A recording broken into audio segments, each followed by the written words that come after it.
First on our list today we have the discovery and revival of an ancient virus freed from the Antarctic permafrost after 48,500 years. Oh my gosh, have we learned nothing from sci-fi and television? You do not restore ancient viruses. You don't do it. Well, they did it.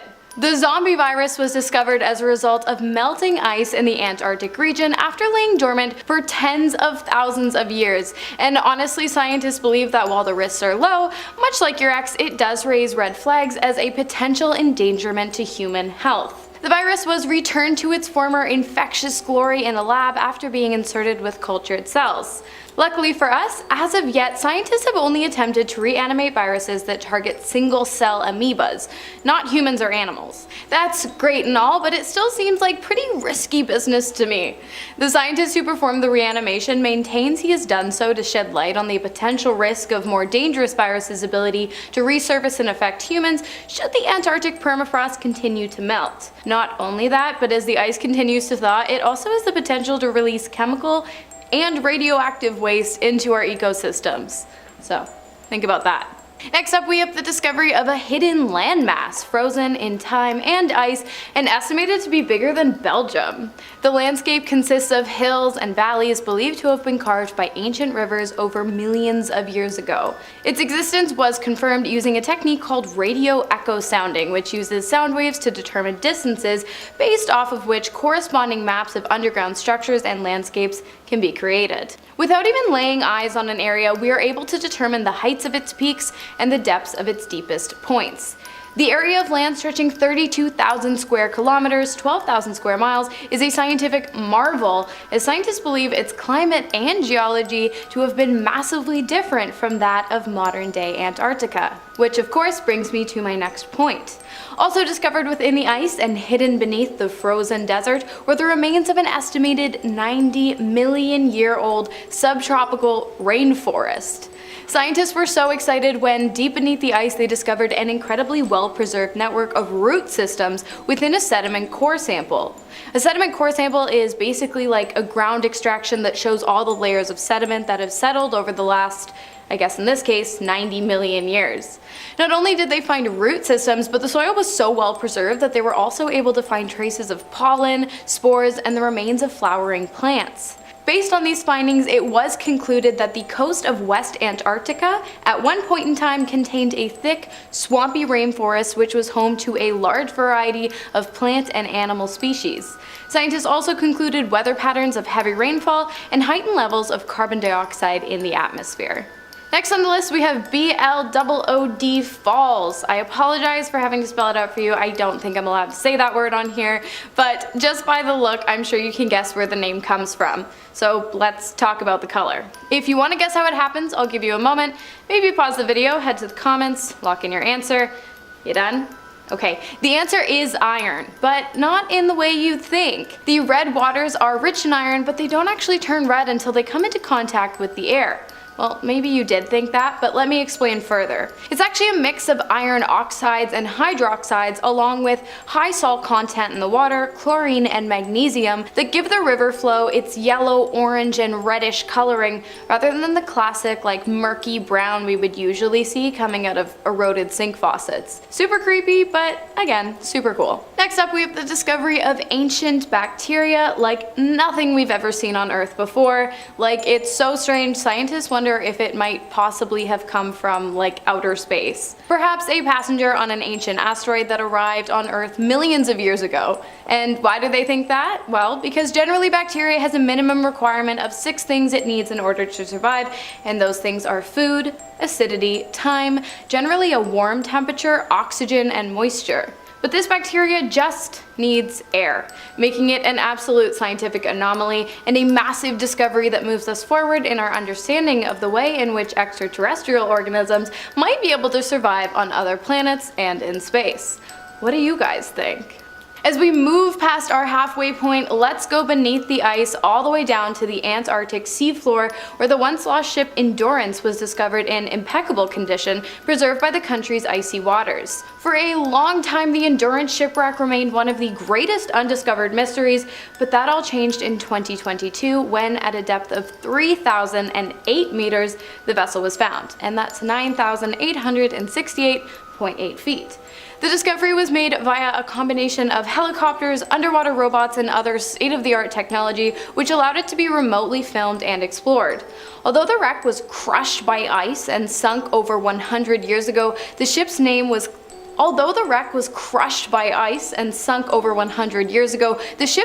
still clearly legible along the stern of the vessel. And this is an incredible scientific feat, as it highlights the extreme advances in technology, allowing us to explore some of the most inhospitable and extreme depths of our oceans.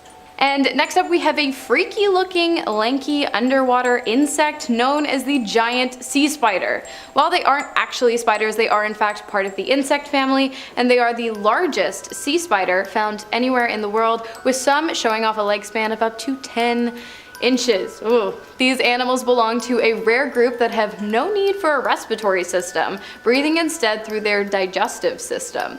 The animal typically feeds off anemones, seaworms, jellyfish, sponges, and soft corals, making it technically carnivorous, and it feeds using a small tube which it inserts into its soft-bodied prey, allowing it to literally suck their guts out. Gross. As for the spider's guts, those are stored in the long, spindly legs of the creature, commonly found in shallow waters surrounding Antarctica.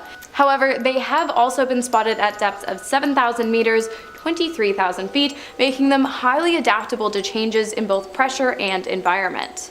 Next up, we have another relative giant, the giant Antarctic scale worm, which measures in at 20 centimeters, 7.8 inches long, and 10 centimeters, 4 inches wide. Now, that might not seem gigantic to you, but remember, it's a worm, so yeah, it's pretty big. And it's also super uncomfortable to look at. Well, from head on, but the underbelly is actually quite cool, looking as though the creature is lined with shiny gold feathers along its edges, which are actually appendages that help it move along rock formations and the sea floor. Its back is covered in scales that act as fully functioning body armor to protect against predators. Back to the head, which is, to put it nicely, unpleasant, and it's not even a head, really, it's just a fully retractable throat. While there is still so much we don't know about this recently discovered creature, the two sharp fangs on both its top and bottom jaw suggest it has a carnivorous diet and hunting rather than scavenging behavior. The animal is known to enjoy depths of up to 1,640 feet, and they're also super good for the underwater ecosystem, assisting in the building of reefs by recycling ocean waste through a process called worm composting, where they turn food scraps into other organic material that acts like soil for the sea floor. Next up, in our top two today, we have Mount Erebus, the world's southernmost fully active volcano that last erupted in 2020 and contains a very elusive lava lake. The lava lake sits within the volcano, and it's basically a pool of molten lava that never hardens, but instead remains in a constant viscous fluid state. While you might have assumed this kind of thing to exist at the bottom of every active volcano around the world, you'd be incorrect, as they are actually incredibly rare because they require an incredibly specific set of conditions to be able to form. You see, a volcano's lava is generally held way underground in something called a magma chamber that connects to a volcano through an underground channel in the Earth's crust. And ever so often, under the right conditions, the magma chamber sends lava shooting up through the channel and the crater of the volcano into the atmosphere. A lava lake is different. It exists above ground within the crater of a volcano, and the bottom of the lake is connected to the magma chamber by a much shorter passageway called a conduit, which is basically like a long pipe. The lava from the chamber rises into the lake, and when the lava begins to cool, it moves back down towards the chamber to heat and rise once more. Thus, the lake remains unfrozen and in constant flow. Also a pretty cool sight to see. And finally, last on the list, we have ancient skulls, or at least that's what they kind of look like. These elongated skulls were allegedly found in 2016 by a team of archaeologists working in Antarctica. The discovery was shocking, and the bones dated all the way back to 1820, and it was originally believed that humans had not set foot in Antarctica until hundreds of years later. Of course, the timeline, along with the appearance of the bones, has led many to speculate that these bones are not belonging to the first humans in Antarctica, but rather the first extraterrestrials on Earth. While scientists are still baffled by the age of the bones, the shape of them didn't come as too much of a surprise to professionals, as the elongated skulls have been discovered in other places around the world and have been attributed to ritualistic physical cultural practices done by certain ancient societies. It has been said, however, that these particular skulls appear to not only be elongated, but much bigger than any to have ever been found before. So, who knows, maybe aliens aren't such a bad guess after all. Starting us off at number 10 is the Ningen. Arguably the most famous folklore creature associated with Antarctica, the Ningen is said to be a terrifying deep-sea cryptid that has been terrorizing sailors for centuries. First recorded in the early 1700s by Japanese sailors who were exploring the Southern Ocean, the Ningen is often described as an enormous white creature with an elongated head and body that resembles that of a whale. But the creepiest part is that many tales describe it as having 2 human legs. I mean, just look at that thing. Creepy. Now, the Ningen has recently had a sort of resurgence after an alleged government employee spotted the creature on a research vessel. Originally posted to 2chan, many others came forward with photos or video. They claim to be the exact same creature, but officially, no confirmation of its existence has ever been set in stone. Some think it could be an alien, others are firm that it's a sea monster, but either way, it is one of the most feared cryptids in all of the Antarctic.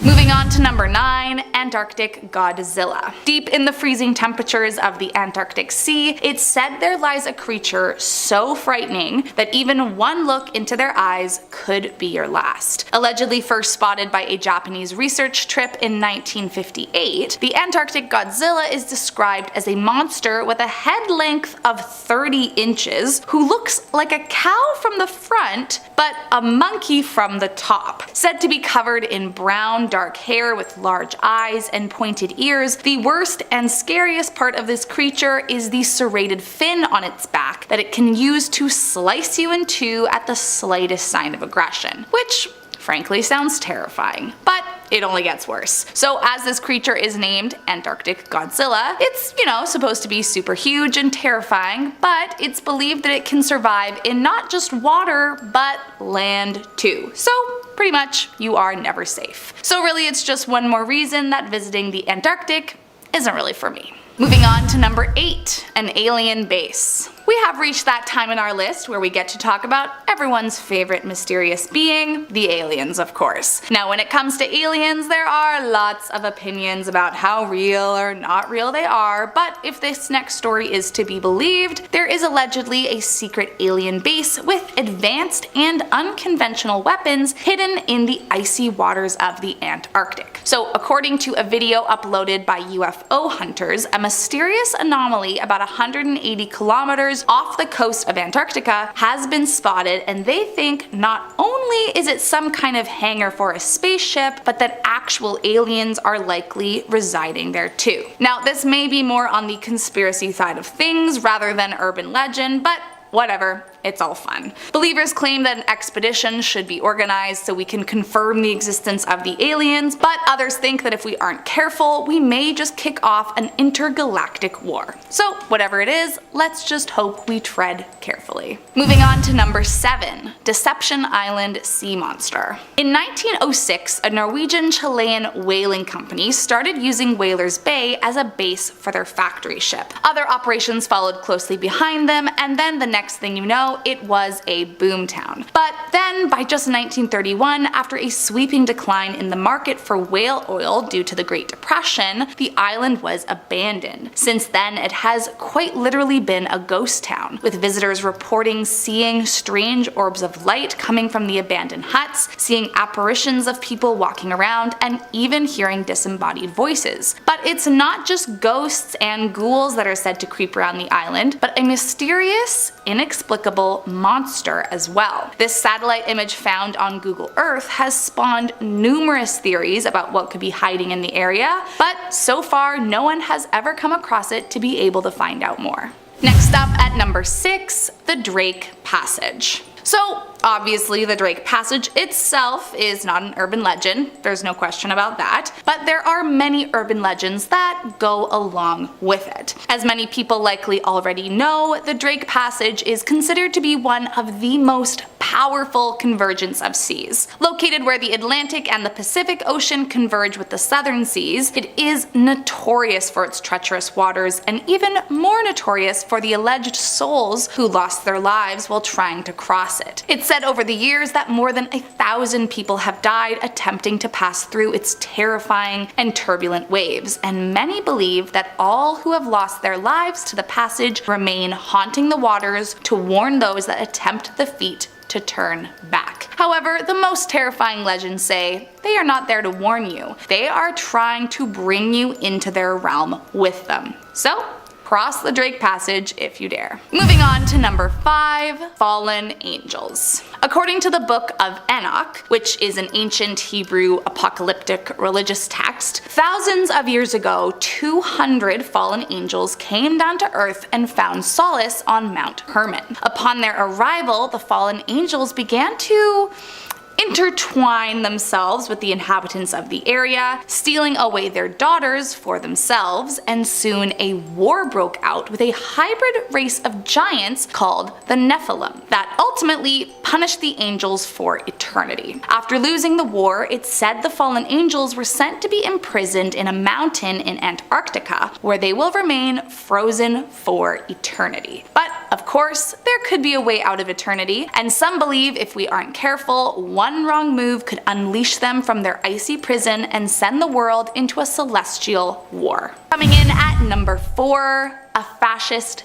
base. In the late 1930s, just before World War II broke out, Fascist Germany set out on an expedition to explore Antarctica and eventually came across a section of land that they declared was theirs, New Swabia. Now, this defunct area has long been the subject of legends and conspiracies through the years, but none more terrifying than the legend of the base. As the story goes, in the wake of the expedition, the party built a huge top secret military base there, and after the war, high-ranking leaders, scientists, and elite military units who were trying to evade their crimes are claimed to have escaped to this base and survived. But that's not all. Some stories say that this base is not just a top secret hideout for the world's most notorious and evil man, but since the party was often associated with occult practices, some say that the base also leads to aliens, demons, and even an entrance to inner Earth. Moving on to number 3, Scott's Hut. During the early 1900s, there was a huge race to be the first country to reach the South Pole. Then in 1911, explorer Robert Falcon Scott and his team set out on a mission against Norway, later called the Terra Nova expedition, to do just that. A hut was pre-constructed in Britain that was brought over as a base camp for the crew, and they set it up near the Great Ice Barrier. Eventually, it was decided some men would stay behind with supplies and shelter, and the rest of the team would venture out further. But sadly, their mission was ultimately a bust, as by the time they reached the pole, the Norwegian flag had already been planted. So the men turned around to head back. But sadly, due to frostbite, starvation, and disease, the men died off one by one and never made their return. Ever since, legend has it that the hut is where the ghosts of the perished men live, and visitors claim that you can hear strange voices and footsteps all around the cabin. Apparently, the minute you walk in, you feel as though you're being watched, and some even swear they have seen the ghosts of Scott and his men lurk inside. Moving on to number 2, Mount Erebus. Mount Erebus is the southernmost volcano on Earth, and it is still very much active. Some like to refer to it as the place where fire meets ice, as while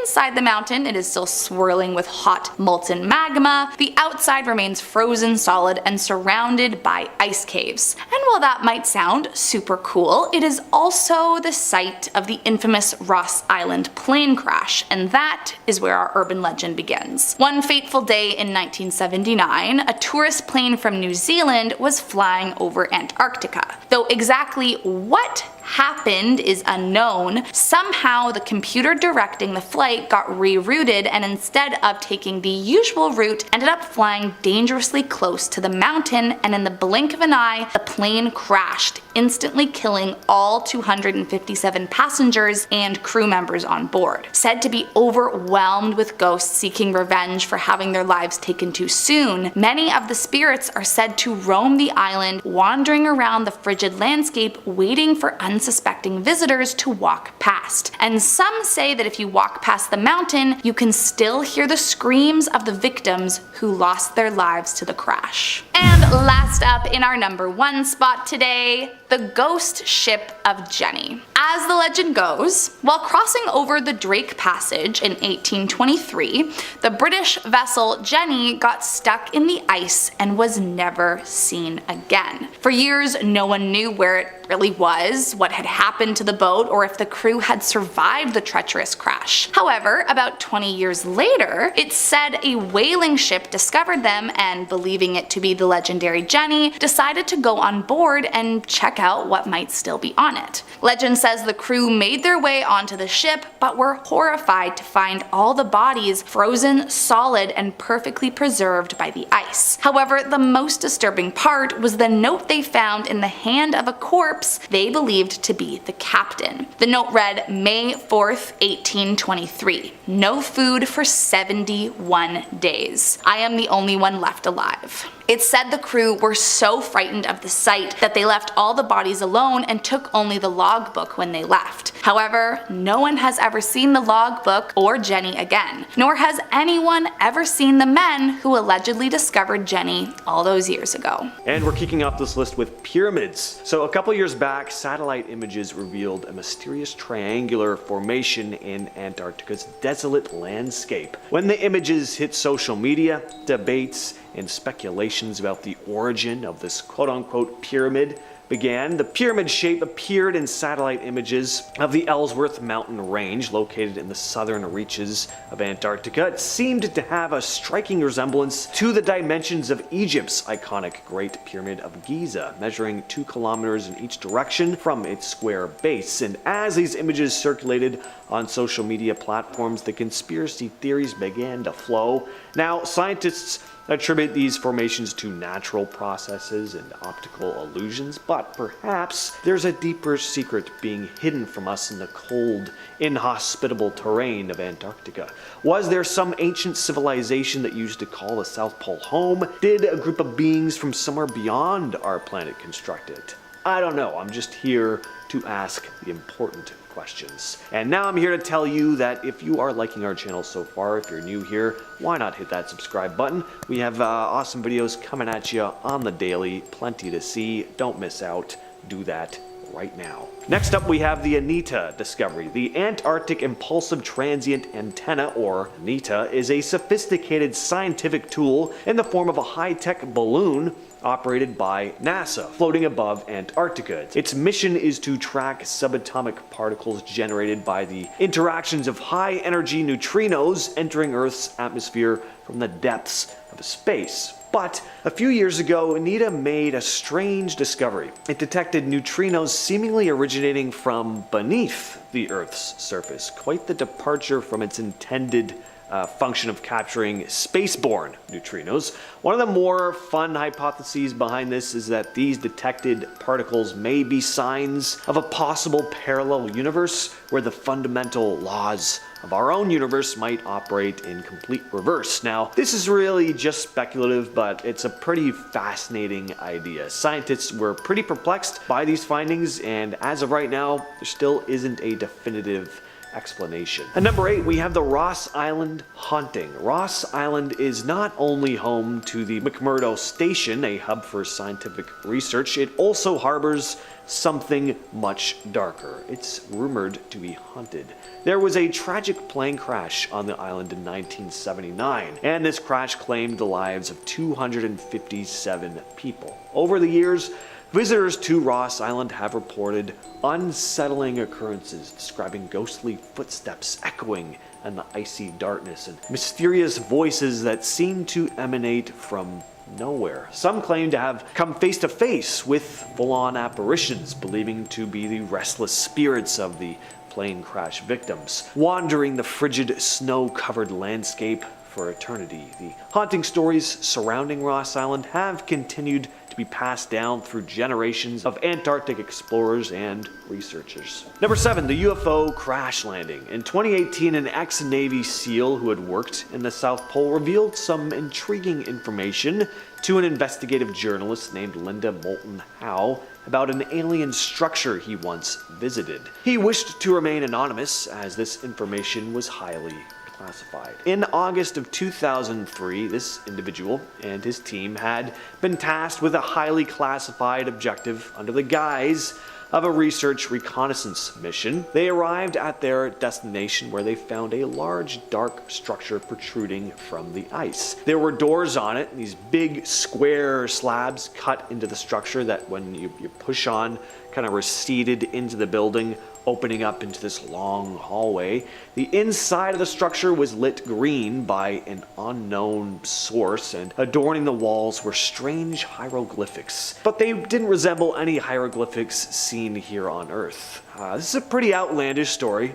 Impossible to prove, but hard to discredit completely because it's just hearsay, really, but it is fascinating. Plus, Antarctica is one of the most unpopulated places on Earth. It would be a good spot for little green men from space to operate without the presence of prying eyes. So let's stay on the topic of UFOs for a minute and discuss another possible UFO crash landing in Antarctica, this time spotted with satellite images. YouTube channel Secure Team 10 shared a video back in 2018 zooming close in on a small island just off the coast of Antarctica, which seemed to show a long, sharp mark in the snow as if something had crashed and then skidded along. Now, this island has the exact same environment as Antarctica. It seems to be a piece of it that broke off and floated away. So it's inhospitable, totally void of people. So what is this object? The narrator describes it as cigar-shaped, covered by mounds of snow. Whatever the object is, it's also very large, and the trail it left behind is almost 1,000 meters long. The trail behind this mysterious object leads to a mountain, and there's debris that seems to have been pushed out at the base. It looks like as if the object flew down and crashed into the mountain before skidding along the ice where it now sits. Part of me thinks there could have been an avalanche or something on the mountain, and maybe this is just a piece of rock that slid out extra far. I don't know. What do you all think, though? Number 4, the giant hole. In 2017, researchers in Antarctica observed a massive polynya, a large area of open water within the sea ice, suddenly appearing. It was already massive, but things got even crazier when the polynya expanded at an unprecedented rate, increasing in size by more than 8 times within just a few weeks. The discovery was made in Weddell Sea, an area known for its harsh freezing conditions. Polynyas are not uncommon in Antarctica, but their sudden and substantial growth is a more rare occurrence. That puzzled the researchers. These gaps in the ice are usually maintained by complex processes, ocean currents, temperature variations, but the rapid expansion of this particular one challenged existing scientific understanding. Researchers and climate experts were left with a series of questions. What was causing this rapid expansion? Was it related to climate change, natural variability or some other unknown factor, and the scientific community set out to study this event with the use of satellite imagery, ocean sensors, and computer models. But the prevailing theory is that the Polenia was caused by intense cyclones. Alright, next let's talk about all the military presence in Antarctica. What's going on there? Let's start by going all the way back to World War II. There have been rumors for decades that Mr. H himself, the dictator of Germany, might have established a covert base in Antarctica. As for what they were doing there are lots of rumors, but the SS were super into mysticism and the occult, always in pursuit of ancient artifacts that they believed had powers that could aid in their conquest. Pretty wild, but maybe they were after something hidden somewhere in the frozen tundra. After the war in 1946 and 47, the US sent a huge fleet to Antarctica, and many believe that they had been tasked with destroying this secret German base. As for more contemporary military activities, who knows what's going on? Just imagine vast hidden research facilities buried beneath the ice, or cutting-edge technology being tested in the harshest conditions imaginable. Conspiracies suggest everything from advanced weaponry to secretive scientific experiments related to climate change or extraterrestrial phenomena. Who knows? And number 2 is Deception Island. Deception Island, nestled in the icy expanse of Antarctica, holds a chilling history that goes beyond its freezing temperatures. Once a bustling whalers station, remnants of this grim past still linger in the form of whale bones strewn across some of its beaches, a reminder of an industry that relentlessly hunted these beautiful creatures. When the Great Depression hit and oil prices plummeted, the whalers station was abandoned, only to be repurposed later as a British World War II base. Now today, visitors to Whalers Bay, a landing site on this island, have shared tales of their experiences. Some have reported witnessing eerie apparitions, strange orbs of light. Some have even claimed to hear disembodied voices echoing across the ice. In 2009, when the crew of the American TV show Destination Truth ventured to the bay, they captured unexplained bangs and the unsettling sight of a shadowy figure roaming among the decaying ruins. The crew even captured a thermal signature in a window and an SOS signal emanating from one of the abandoned shacks. But finally, we have the theory that Atlantis could have been located deep beneath the ice of Antarctica. According to Plato, Atlantis was this advanced civilization that mysteriously vanished overnight. Now, when we think of Atlantis, we usually picture it in the sunny Mediterranean, not, buried under all that ice down south. But here's the twist. Antarctica wasn't always an icy wasteland. Millions of years ago, it had forests and a much milder climate. So some folks propose that Atlantis could have existed in Antarctica before it froze over, or some other ancient civilization. They point to satellite images showing peculiar shapes under the ice, speculating that these could be remnants of the lost city. We already talked about a pyramid earlier. That could have something to do with it. Scientists, though, of course, remain skeptical. They've been studying Antarctica for years, haven't found any concrete evidence to support this idea, but it's fun to think about. Could that pyramid shape, again, possibly play into this? Who knows? And we're starting things off with the Imperial Trans-Antarctic Expedition. So this is actually a case where the crew managed to make it back home, but it was a struggle. The Imperial Trans-Antarctic Expedition, led by Sir Ernest Shackleton, aimed to cross Antarctica from the Weddell Sea to the Ross Sea. In August of 1914, the expedition set sail from England aboard the Endurance, a ship built to withstand the icy Antarctic waters. But in January of 1915, the ship became trapped in the pack ice of the Weddell Sea, and for months the crew waited, hoping for the ice to finally release its grip, but the Endurance eventually sank. And now the crew was stranded on drifting ice floes where they had to just camp. And when the ice finally broke in April of 1916, the crew sailed in lifeboats to reach Elephant Island. But they realized rescue was going to be unlikely there. So Shackleton And a small crew embarked on an 800-mile open boat journey to South Georgia Island, where there was a whaling station. After a grueling 16-day journey across the Southern Ocean, they reached South Georgia Island. Shackleton and a few men then trekked across the island's rugged terrain to reach the whaling station, and after several attempts, Shackleton successfully rescued the remaining crew on Elephant Island in August of that year. The Ken Bourke Air Antarctica crash. Bob Heath was an experienced Canadian pilot. He worked in the Northwest Territories,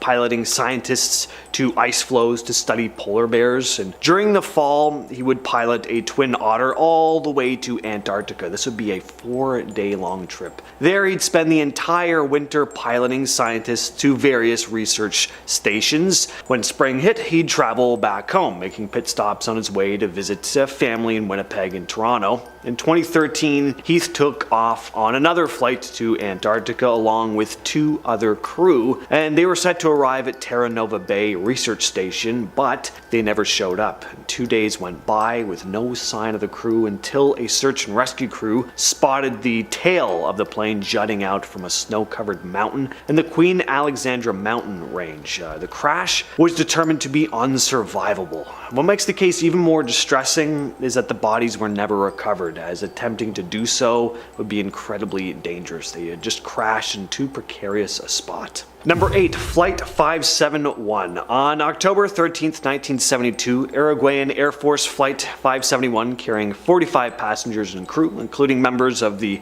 Uruguayan rugby team and their friends and family, crashed into the Andes Mountains in Argentina. 27 of the 45-person crew had actually survived the initial crash, but they had limited food supplies, little warm clothing, and no way of communicating with the outside world. In order to survive, they resorted to pretty drastic measures. In the days following the crash, the passengers relied on first whatever meager rations they had, but as these supplies just continued to dwindle and hope of rescue began to fade, desperation set in. In order to stay alive, some of these survivors made the difficult decision to resort to cannibalism.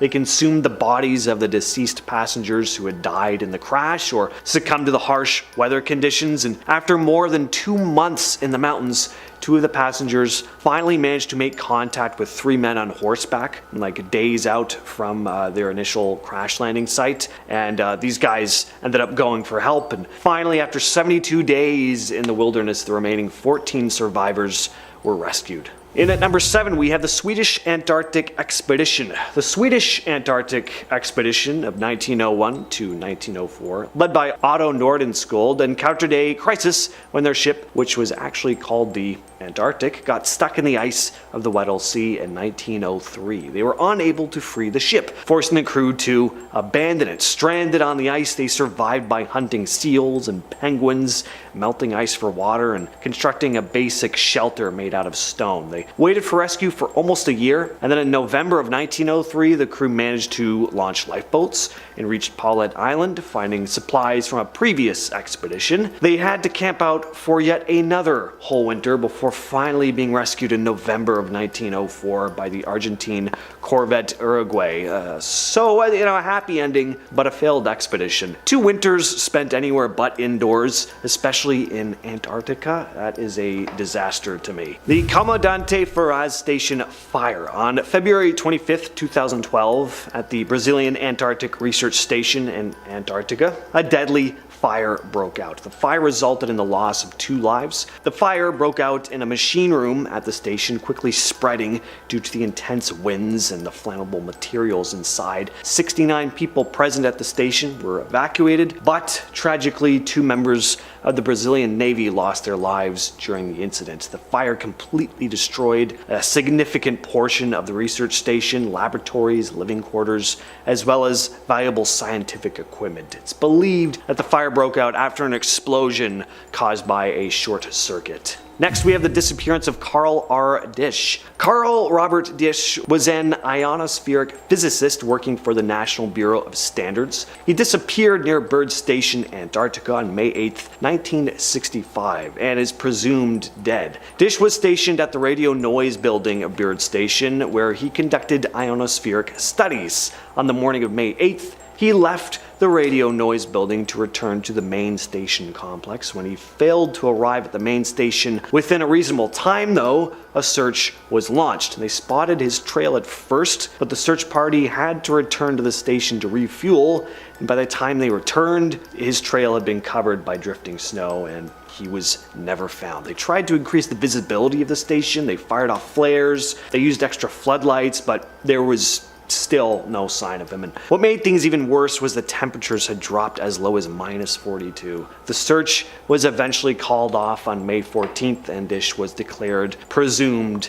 dead. He was only 26 years old. Number 3, the Akademik Shokalski. The Akademik Shokalski, a Russian research vessel, became trapped in Antarctic ice on December 24th of 2013. Merry goddamn Christmas. The ship was carrying a team of scientists, journalists, and tourists who were on expedition to retrace the steps of Australian explorer Douglas Mawson. The situation was caused by a combination of rapidly changing weather conditions and large ice flows. And the ship's crew tried to navigate through the ice, but the surrounding ice pack just closed in around them, trapping the vessel. They tried to break through the ice, which didn't work, so they tried waiting for natural movements in the ice pack to create openings, but no luck there either. The passengers and crew were stuck for over a week until finally a Chinese icebreaker, the Zhulong, and Australian icebreaker, the Aurora Australis, were sent to assist. And after several days, the passengers and crew members were airlifted to safety by a helicopter from the Zhulong, while the remaining crew stayed aboard the ship to sail it back home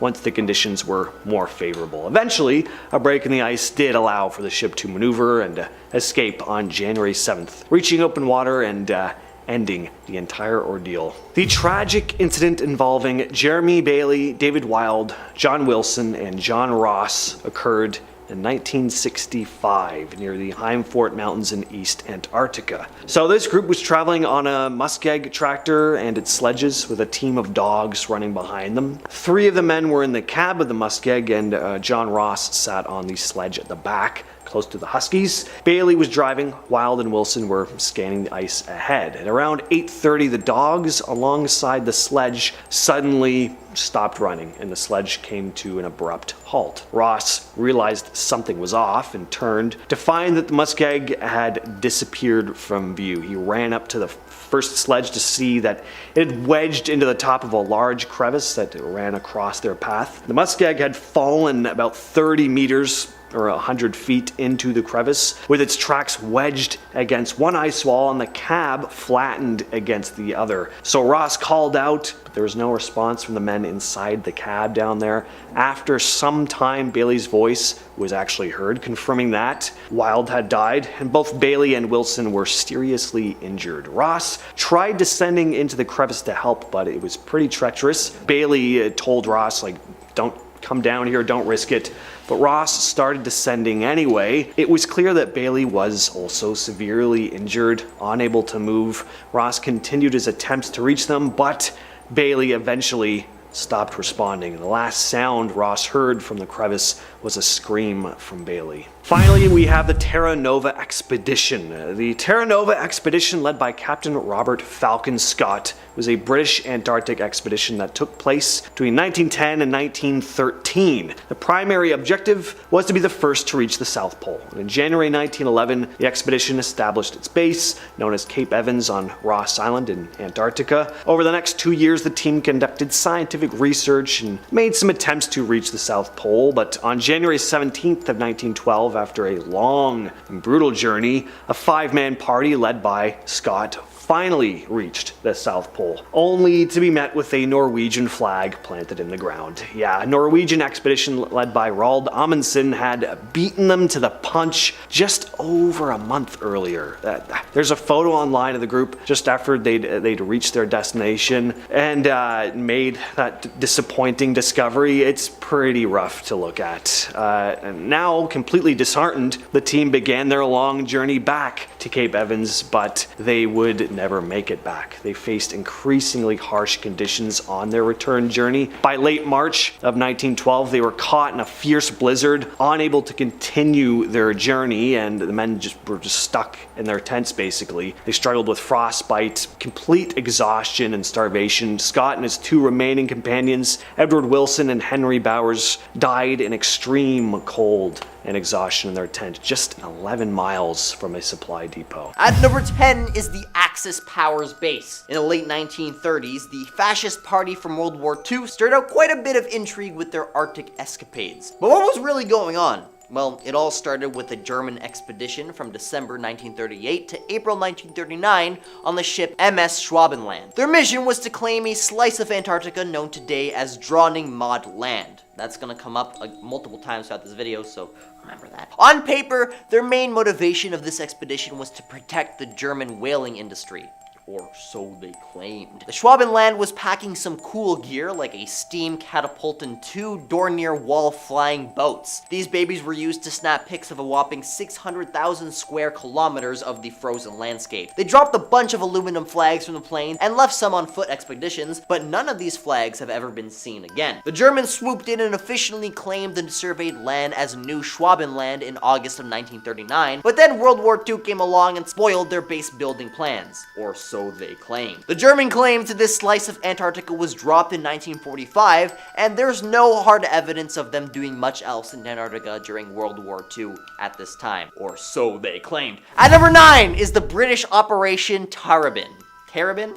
I don't know. Antarctica might seem like the last place you would expect to see wartime secrets, but during World War II, Britain had some hidden plans on ice. While the Germans weren't chilling out there, allegedly, Britain was in fact making moves in Antarctica. They staked their claim in Antarctica to fend off Argentina and Chile's claims, both of whom were buddy-buddy with Germany. In 1944, Operation Tabarin kicked off, where the British occupied their slice of the Antarctic pie. They said it was about hunting down German ships, but it was more than that. They set up a secret base in frozen desolation, and these bases weren't bustling metropolises either. They were small manned outposts, but they weren't just sipping on hot cocoa out there. They gathered important intel and conducted scientific research. After the war, the chill research vibe continued, evolving into the British Antarctic Survey. Now, with both the Allies and the Axis powers holding a stake in Antarctic land, it was only a matter of time before this Cold War got freezer burn. But before I get into this secret Antarctic battle, if you're enjoying this video so far, you could support the channel by pressing like, subscribing to Most Amazing, and ringing that notification bell. At number 8 is Moden Heim 1. It's often rumored that during Operation Tabarin, the Brits set up a base, Moden Heim 1, in Drowning Maud Land during the World War II to keep an eye on the supposed Axis base. But conveniently, there are no public records to prove of Moden Heim 1's existence. Now, the fascists allegedly attacked Moden Heim 1 in July of 1945, followed by SAS-led retaliatory missions from October to December of the same year. But for as fantastic as this Antarctic covert ops story is, there's not a lot to back it up. You see, on paper, Operation Tabarin wasn't about secret wars. It aimed at a British scientific presence in the British claimed sector of Antarctica. Plus, there's no indication of SAS presence in Antarctica during the war. So the tales of the hidden battle and mystery bases are mostly just myths, my friends. Antarctica was more about scientific exploration than covert ops during those times. Or so they claim. At number 7 is Operation High Jump in 1946 to 47, which saw the USA sending the largest crew ever to Antarctica, over 4,700 men, 13 ships, and 33 aircraft. Now, the official purpose was, in fact, a military one, all about preparing for cold weather warfare. But there are rumors that suggest that there was something more covert at play. The conspiracy theorists claim that Operation High Jump's real mission was to destroy the aforementioned secret Axis powers in Drowning Maud Land. The truth is, High Jump was primarily a military exercise, not a cloak and dagger mission. It was well documented in the press,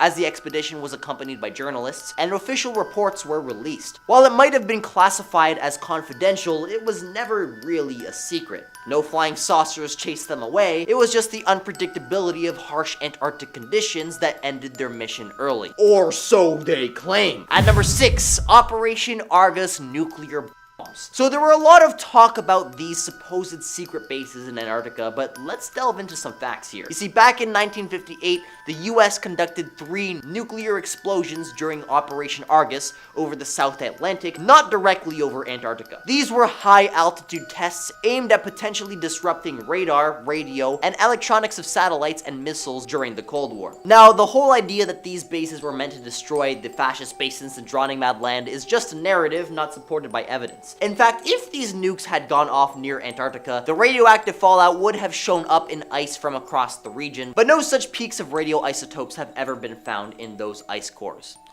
Or so they claim. Moreover, 1958 was the International Geophysical Year, with international corporations and scientists from various countries in the region, making it highly unlikely that such nuclear tests would have gone unnoticed. At number 4, the Interplanetary Corporate Conglomerate. According to whistleblower Corey Goode, I don't know, there's a buried ancient alien civilization beneath 2 miles of ice, and it's been hidden from us for decades. This isn't some sci-fi fantasy, it's based on Gode's first-hand experience as a whistleblower from a secret space program.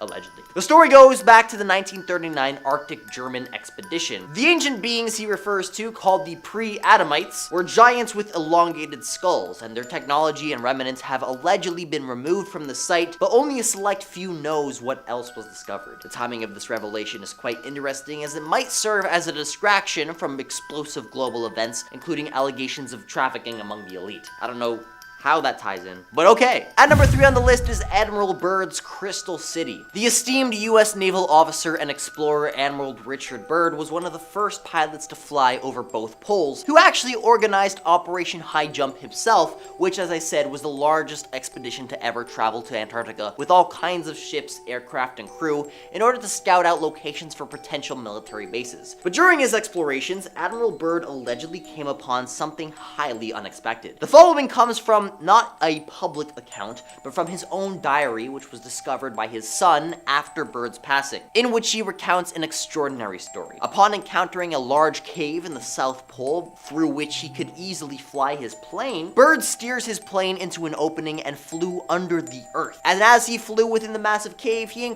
encroaches upon an incredibly temperate and lush environment, not something you would expect in the South Pole. But that's just the beginning. He tells of how he sees a shimmering rainbow city made of crystal, and suddenly he loses autonomy of his plane as flying disc-shaped objects lead his plane to the ground, whereupon he's escorted to a being which he refers to as the Master in his diary, who tells Bird that this alien species is massively disappointed with nuclear weapons and how they've recently destroyed Hiroshima and Nagasaki, seeming to be really concerned with what's going on at the surface, telling Bird that he hopes humanity will ultimately stop the use of atomic weapons. Starting us off at number 10, we have Deception Island. In 1906, a Norwegian-Chilean whaling company started using Whalers Bay as a base for their factory ship. Other operations followed closely behind them, and then the next thing you know, a boomtown was born. But then, by just 1931, after a sweeping decline in the market for whale oil due to the Great Depression, the island was abandoned. Since then, it has quite literally become a ghost town, with visitors reporting seeing strange orbs of light coming from the abandoned huts, seeing apparitions of people walking around, and even hearing disembodied voices. So while the South Pole remains a harsh land with no official permanent population, it seems that ghosts who are unaffected by what makes the South Pole so difficult to endure have settled in and haunt all those who try to enter their domain. Next up at number 9, Wordy Hut. Although it's named after James Wordy, who was the chief scientist for Sir Edmund Shackleton's endurance expedition in 1914, the Wordy Hut was built much later in 1947. For years it had been rumored to be haunted by terrifying spirits, and after several reports, a group of paranormal researchers from Destination Truth decided to see for themselves and spend a night in the hut. When they arrived, they were immediately taken back by the energy of the cabin. They knew that something was there. That night, members of the team heard frantic flipping of light switches and slamming doors from rooms where no one was staying. Jars began falling off the shelves all on their own, and after their one-night stay, they left completely creeped out. Now, I always think a telling tale of if some place is truly scary is when paranormal investigators, people whose job is literally to investigate creepy stuff, get scared and don't want to come back. Well, even so, visitors have checked it out since, but all reported similar events that chilled them to the bone and have never returned. Coming in at number 6,